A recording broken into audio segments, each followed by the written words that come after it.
புதுச்சேரியில் தனியார் பள்ளி பேருந்தில் 30 பள்ளி மாணவர்களுடன் மது போதையில் பேருந்தை ஓட்டுநர் இயக்கியதை கண்டித்து அவ்வழியே சென்ற நபர் ஒருவர் ஓட்டுநரை கண்டிக்கும் வீடியோ தற்பொழுது சமூக வலைதளங்களில் வைரலாகி வருகிறது.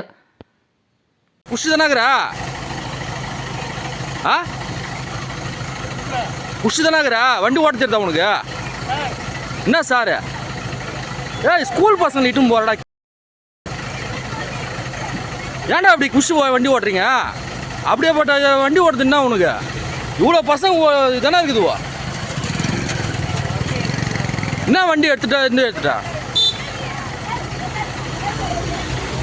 உங்கள் ஸ்கூலுக்கு அந்த காலேஜுக்கு அனுப்புகிறாரு இந்த வீடியோவை. இருந்தே மாட்டீங்களாடா நீங்களா? குஷி தானாகிறா? அப்போ எப்படியா இருக்கிறா? என்ன